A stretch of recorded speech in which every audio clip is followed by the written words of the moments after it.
Once again, you're looking at David Blaine. He is right here in Lincoln Center in New York City. People are gathering day and night because this is his newest, well, it's a kind of performance art he has invented to seem to test the human body beyond what seems possible.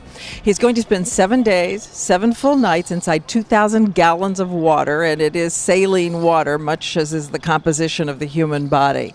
But how can he do it? And then at the end of it, he's going to try to emerge in a kind of Harry Houdini way, emerging from change, breaking through while holding his breath and trying to set a record. The current record, 8 minutes, 58 seconds.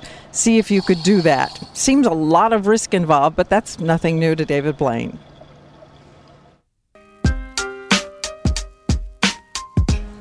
David Blaine's specialty, dramatizing physical limits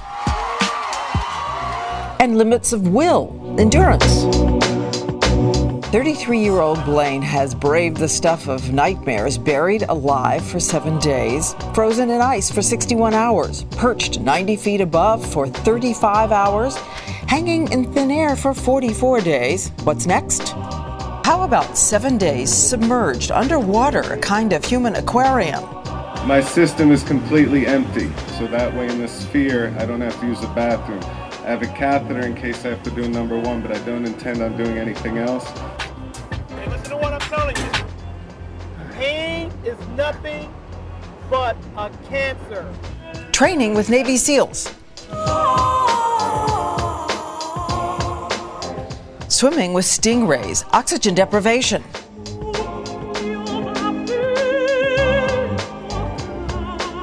He hopes these will equip him for his week-long dance underwater. And then Blaine will take it a giant step further.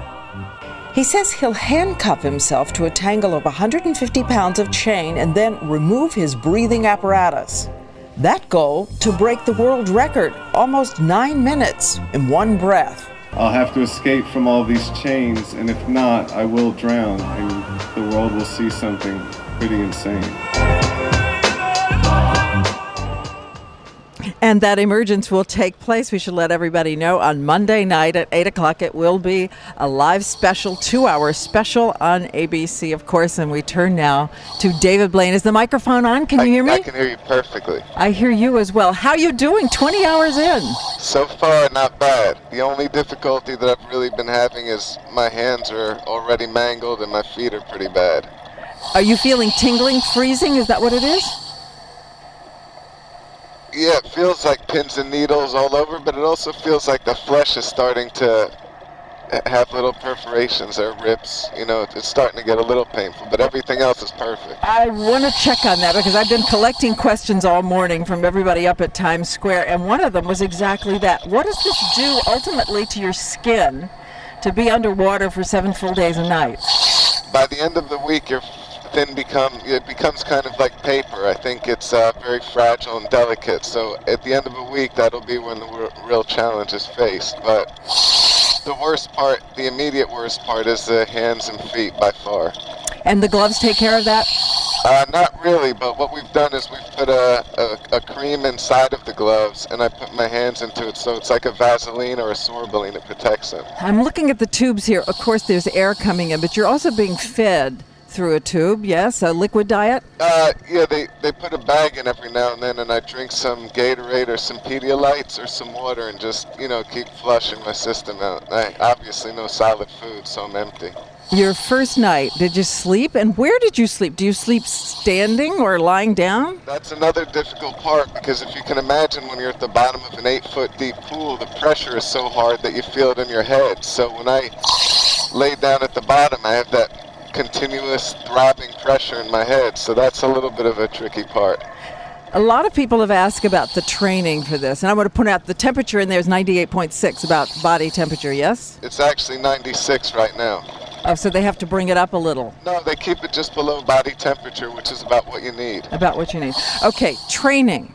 How long did you train for this? How long were you underwater in preparation for this to test how it would be? The test that I did was actually only a little bit longer than this, and I estimated based on the test that I would be able to make it 7 times what we did. So we did 1 full day pretty much. So that's the only training I did on that part. So this is really just trying and facing the unknown. But the other part of the training, which was holding my breath, was the most incredible and intense and rigorous training I've ever done.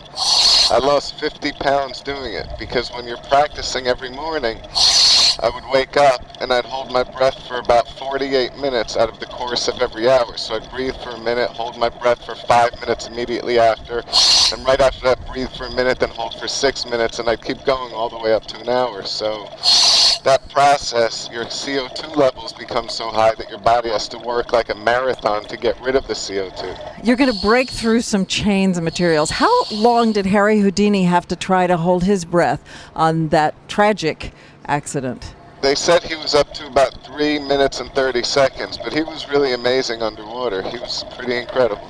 I know one of the things you trained was with the Navy SEALs. What did they tell you? What do you do just in terms of mind and will when you're underwater this long? Well, what was amazing about the Navy SEALs is a lot of their training, although it's physical, is more about the mental and spiritual part. So they would talk about overriding the pain of your body by finding something that takes you away from it. So it was really a good learning experience. Another question people had is, what about the recovery time after? Do you lose a lot of muscle tone in 7 days and nights? I believe the recovery is pretty intense because all of your muscles start to atrophy because you're weightless in here. So it's not like you have much going on. So far, have you thought, what was I thinking? This was a really bad idea, which I would have thought about, I'd say 10 seconds in. I have to be honest, this one is the most fun of all of them. I almost feel guilty doing it. It feels so good to be in here. I want to point out he has a camera on the top of his helmet, so we'll have pictures at some point of what he sees looking out at all the people gathering here.